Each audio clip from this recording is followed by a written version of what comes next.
আসসালামু আলাইকুম। আজকের ভিডিওতে 18তম শিক্ষক নিবন্ধন পরীক্ষার সাধারণ জ্ঞানের অংশটুকু ব্যাখ্যা সহ সমাধান করার চেষ্টা করব। তো প্রথম প্রশ্নটি ছিল পুণ্ডনগর কোন জেলায় অবস্থিত? উত্তর হবে বগুড়া জেলায়। আর পুণ্ডনগরের বর্তমান নাম মহাস্থানগড়। আর এটা একসময় বাংলাদেশের রাজধানী ছিল, বাংলার রাজধানী ছিল। আচ্ছা,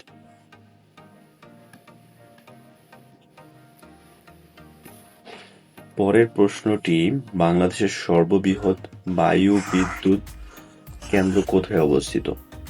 উত্তর হবে কক্সবাজার।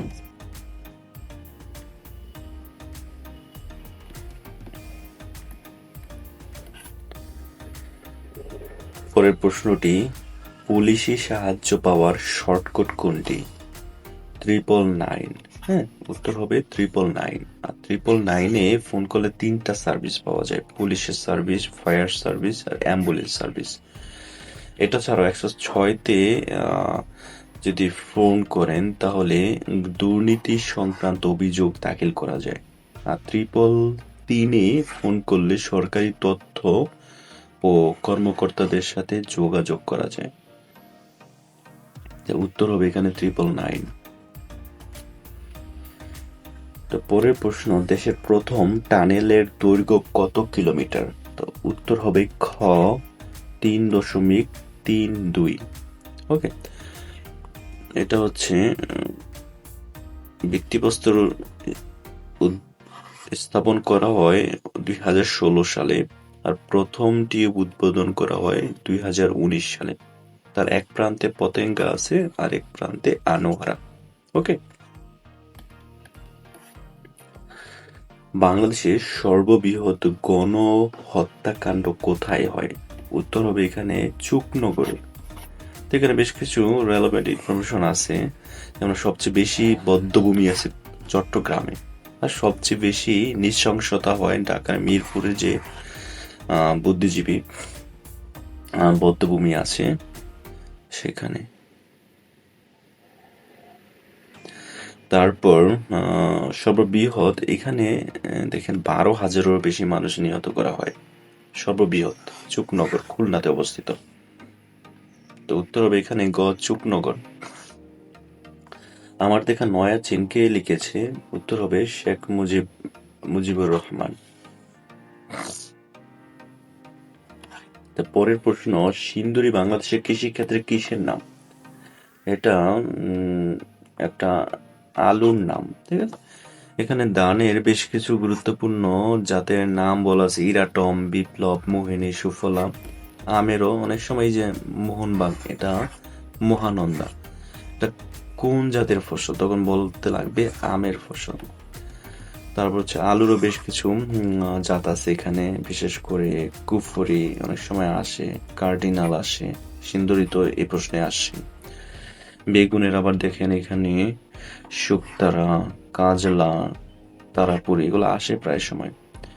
আর গম সোনালিকা হচ্ছে গমের জাত, আর বাহার হচ্ছে টমেটোর জাত। তো এখানে উত্তর হবে গ আলু। তো পরের প্রশ্নটি, জাতীয় পতাকা 1971 সালে কত তারিখে উত্তোলিত হয়? উত্তর হবে 2রা মার্চ।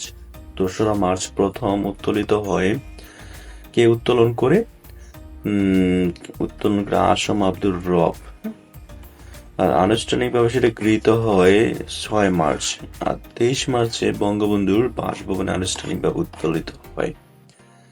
আর যদি বলেন জাতীয় মানচিত্র খচিত জাতীয় পতাকার প্রথম নকশাকারকে, বলতে হবে শিব নারায়ণ দাস। তার অনুপাত ছিল 10:6।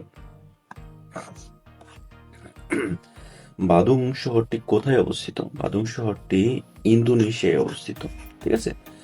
ইন্দোনেশিয়ার পশ্চিম জাভা প্রদেশের রাজধানী ও বৃহত্তম শহর। আর এটা একটা ঐতিহাসিক গুরুত্ব আছে। ঐতিহাসিক গুরুত্ব কারণ এখানে ন্যাম গঠিত হয় 1955 সালে। 1955 সালে বাদুং কনফারেন্সের মাধ্যমে জোট নিরপেক্ষ আন্দোলন বা ন্যাম গঠিত হয়, বেশ গুরুত্বপূর্ণ। তো উত্তর হবে ইন্দোনেশিয়া। গ্রিন পিস এটা কি?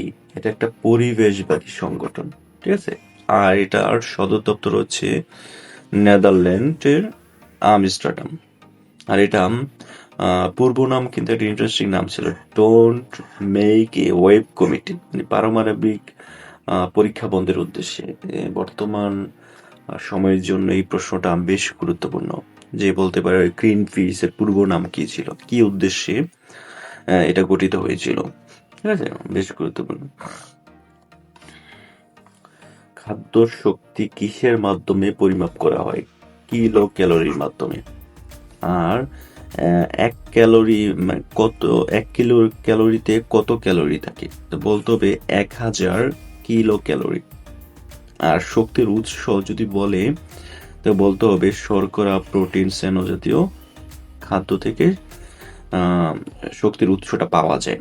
যদি বলে কোন জাতীয় খাদ্যে ক্যালোরির মাত্রা সবচেয়ে বেশি, তখন বলতে হবে তেল আর চর্বি জাতীয় খাদ্যে। যদি বলে কোন খাদ্যে ক্যালোরির পরিমাণ সর্বনিম্ন, তখন বলতে হবে পানি ও সেলুলোজ যুক্ত খাদ্যে ক্যালোরি সর্বনিম্ন থাকে।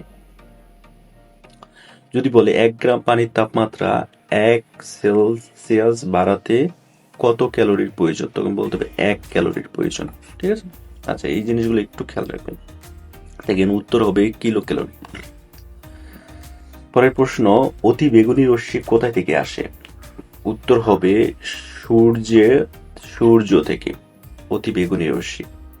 কিন্তু অতি বেগুনি রশ্মি সূর্য থেকে আসলেও এটা কিন্তু সবচেয়ে ক্ষতিকর না, এটা গামা রশ্মির চেয়ে একটু কম ক্ষতিকর। আর গামা রশ্মি কিন্তু জীব জগতের জন্য সবচেয়ে বেশি ক্ষতিকর, আর এটা পারমাণবিক বিস্ফোরণে নির্গত হয়।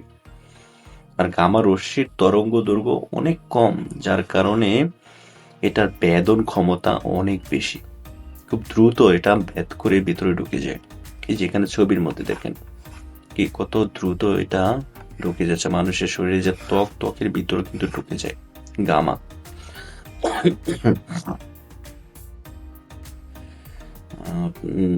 পরের প্রশ্নটি, কম্পিউটার শব্দের অর্থ কি?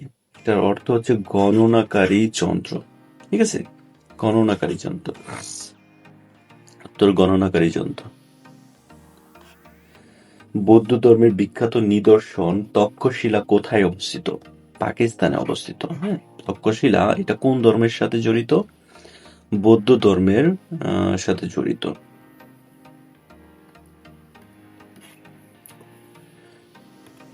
এই প্রশ্নটা ভূগোল থেকে আসে। কোথায় বস্তুর ওজন সবচেয়ে কম? এখানে বেশ কয়েকটা কনফিউজিং জায়গা আছে। যদি বলে মেরু অঞ্চল, তাহলে বলতে হবে সবচেয়ে বেশি ওজন কোথায় থাকে? মেরু অঞ্চলে, কারণ এখানে জি এর মান সবচেয়ে বেশি থাকে। জি মানে হচ্ছে গ্রাভিটি, গ্রাভিটির মান এখানে সবচেয়ে বেশি থাকে। যদি বলে পৃথিবীর কেন্দ্রে বস্তুর ওজন কি থাকে, এটা 0 থাকে। সবচেয়ে কম থাকে কি? বিষুবীয় বা নিরক্ষীয় অঞ্চলে, যেখানে হচ্ছে জি এর মান সবচেয়ে কম, ওজনও সবচেয়ে কম। তার উত্তর হবে নিরক্ষীয় অঞ্চলে, গ নম্বর, নিরক্ষীয় অঞ্চলে। জাতীয় সংবিধান দিবস কত তারিখে পালিত হয়? 4 ডিসেম্বর নাকি 4 নভেম্বর? উত্তর হবে 4 নভেম্বর, 4 নভেম্বর। তো এখানে বেশ কিছু বেসিক ইনফরমেশন আছে। এটা কয়টা ভাগে বিভক্ত? 11টা ভাগে বিভক্ত, 7টা তফসিল আছে, 4টা মূলনীতি আছে, একটা প্রস্তাবনা আছে, আর 153টি অনুচ্ছেদ আছে। তো সংবিধানটা রিসেন্ট টাইমে খুব বেশি গুরুত্বপূর্ণ। এটা নিয়ে অনেক কথাবার্তা হচ্ছে, বাতিল হবে নাকি এক্সিস্ট করবে, এটা নিয়ে বেশ কথাবার্তা হচ্ছে। তা সংবিধান নিয়ে বেসিক ইনফরমেশনগুলো একটু মাথায় রাখার চেষ্টা করবেন। উত্তর হবে 4 নভেম্বর। নিচের কোনটি উপদ্বীপ? তো উপদ্বীপ হচ্ছে কোরিয়া একটা উপদ্বীপ। উত্তর খ। ব্যাকটেরিয়া কি? ব্যাকটেরিয়া একটি অণুজীব। ব্যাকটেরিয়া বিভিন্ন প্রকারভেদ আছে, কক্কাস, ব্যাসিলাস, স্পাইরিলাম, কমা আকৃতির। এটা আদি নিউক্লিয়াস যুক্ত এককোষী অণুজীব। আদি নিউক্লিয়াস যুক্ত এককোষী অণুজীব হচ্ছে ব্যাকটেরিয়া। আর এটা আবিষ্কার করে কে? Leeuwen hook. লিউয়েনহুক হচ্ছে ব্যাকটেরিয়ার আবিষ্কারক।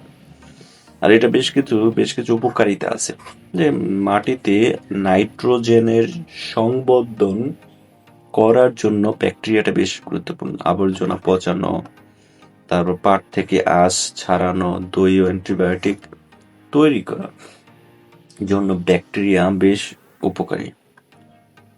যেখানে উত্তর হবে অণুজীব। গ্রিনিচ মান সময় অপেক্ষা বাংলাদেশের সময় কত ঘন্টা আগে? 6 ঘন্টা। 6 ঘন্টা আগে।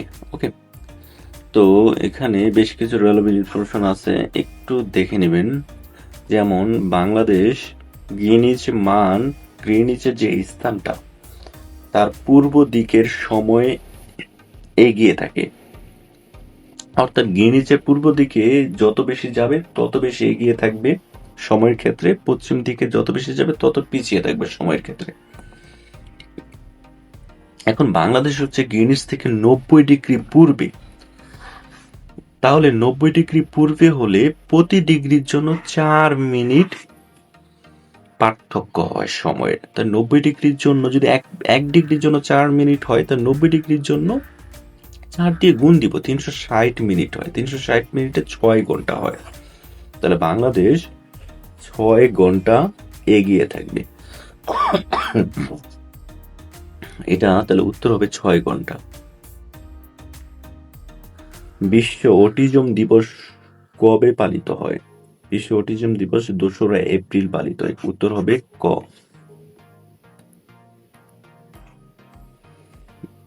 বর্তমান বৃহত্তম ঢাকা জেলা প্রাচীনকালে কোন জনপদের অন্তর্ভুক্ত ছিল? খুবই কমন একটা প্রশ্ন, উত্তর হবে বঙ্গ। এখানে খুব সংক্ষেপে জনপদগুলোর সাথে স্থানের একটা কানেকশন দেওয়া আছে।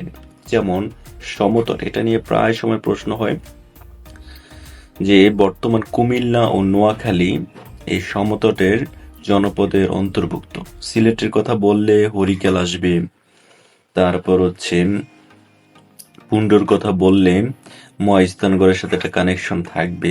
বরেন্দ্র হচ্ছে উত্তরবঙ্গ, আর বঙ্গ হচ্ছে যে বৃহত্তর ঢাকা, ময়মনসিংহ এই আশেপাশের এলাকাগুলো।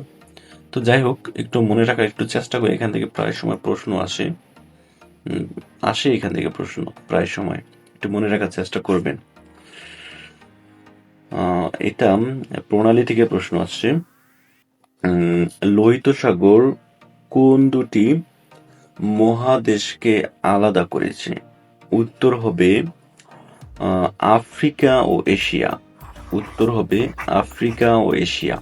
ঠিক আছে।